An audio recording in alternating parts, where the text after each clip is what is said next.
কিছু কিছু প্রেম কাহিনী ভোরের শিশির বিন্দুর মতো অকিঞ্চিৎকর হয়।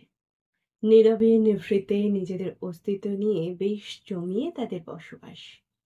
বাইরের মানুষ টেরই পায় না সে প্রেমের গভীরতা। রিটায়ার্ড এক রেলের অফিসার কাকুর সঙ্গে প্রায় গল্প হয় বিভিন্ন বিষয়ে। দিন কয়েক আগে কাকু বললেন, তুমি প্রেমের উপন্যাস লেখো? কিরকম প্রেম নিয়ে লেখো? নায়ক নায়িকা দুজনেই দুজনকে ভালোবাসে, এরকম প্রেম?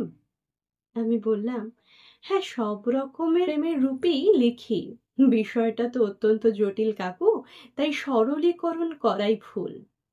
কাকু মুচকি হেসে বললেন, এই যে তোমাদের কাকিমাকে দেখছো, এই বয়সে এসে মিউজিক্যাল চেয়ার প্রতিযোগিতায় নাম দেবার জন্য কি তার উত্তেজনা! এই ভদ্রমহিলাই কলেজের চূড়ান্ত কমপ্লেক্সে ভুগতেন। কেন জানো? গরিব বাড়ির অতি সাধারণ মেয়ে ছিল বলে। নিজের গুরুত্বটাই বুঝতে চাইতো না। আমাদের সঙ্গে ভালো করে মিশতও না কলেজে। আমি তখন মারাত্মক স্টাইলিশ যুবক। প্রিয়ঙ্বদা নামের এক স্মার্ট মেয়ের প্রেমে হাবুডুবু খাচ্ছিলাম।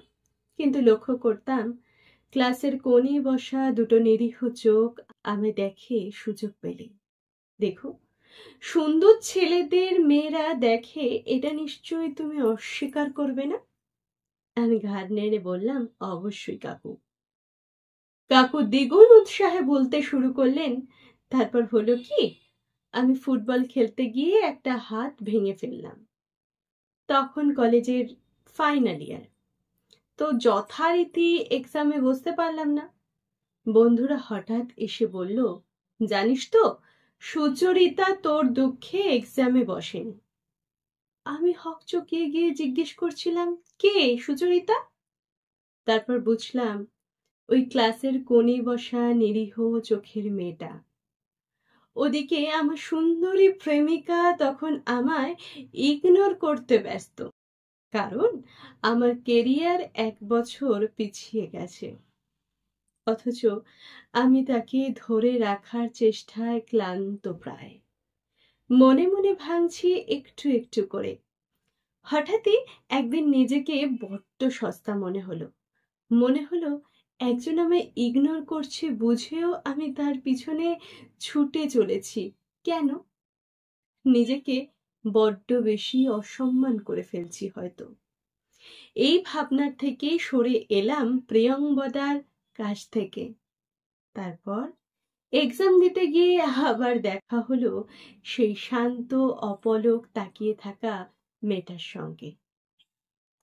আমি উপযাচিত হয়ে গিয়ে বললাম, তোমার নাম সুচরিতা? নরম ভঙ্গিমায় ঘাড় নেড়ে বলেছিল, হ্যাঁ। আমি সোজা জিজ্ঞেস করছিলাম, তুমি গতবার আমার জন্য পরীক্ষায় বসনি? বেচারি তো ঘেমে নিয়ে একসা, কি বলবে বুঝতে পারছিল না। আমি বললাম, কেন? ভালোবাসো আমায়? সুচরিতা না বলে ছুটে পালিয়েছিল। তারপর আমি উদ্দাম, আর ও শান্তভাবে ভালোবেসে গেছে আমায়। ও আমার আগে চাকরি পেয়েছিল প্রাইমারি স্কুলে, আমি পরে রেলে ঢুকি। তারপরেও আমায় বিয়ে করতে চায়নি ভদ্রমহিলা। বলে কিনা ও নাকি আমার যোগ্য নয়। বোঝো কাণ্ড। এরকম একটা গল্প লিখো তো, যেখানে মেয়েটা বোঝেই না তার নীরব উপস্থিতি না থাকলে ছেলেটার পথ চলাই থমকে যেত। মেয়েটা বোঝেই না ছেলেটা কতটা নির্ভরশীল তার ওপরে। কাকিমা হাঁপাতে হাঁপাতে এসে বসতেই কাকু জলের বোতলটা এগিয়ে দিয়ে বললেন, বয়স থাকতে এসব না করে বুড়ো বয়সে শখ হয়েছে তোমার কাকিমার। কাকিমা হেসে বললেন, কি গল্প করলো তোমার কাকু? আমায় ধরে বেঁধে স্মার্ট করার গল্প তো? পার্লারে নিয়ে যাওয়া থেকে গান শেখানো, সাজগোজ, সব তোমার কাকুর শেখানো। না করলে তোমার কাকুর আবার গোসা হবে।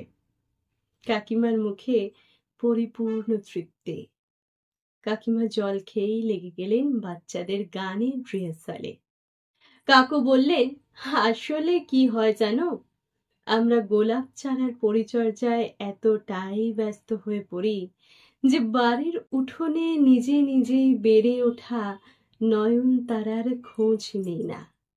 আমি গোলাপ চারা ছেড়ে যেদিন নয়নতারায় মন দিয়েছিলাম, তাই তো ও আমায় সারা বছর ভরিয়ে রেখেছে।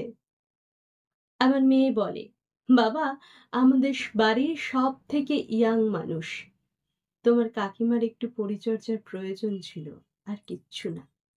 আসলে কি হয় জানো, আমরা ঠিক কি চাই সেটা বুঝতেই সময় লাগিয়ে ফেলি। আমি বললাম, সুস্থ থাকুন আর এভাবেই দুজনে দুজনকে বেশি বেশি নম্বর দিতে থাকুন। কাকু হা হা করে হেসে বললেন, তোমার কাকিমার জন্য আমার ঢালাও নম্বর, ও বরং একটু কিপটে।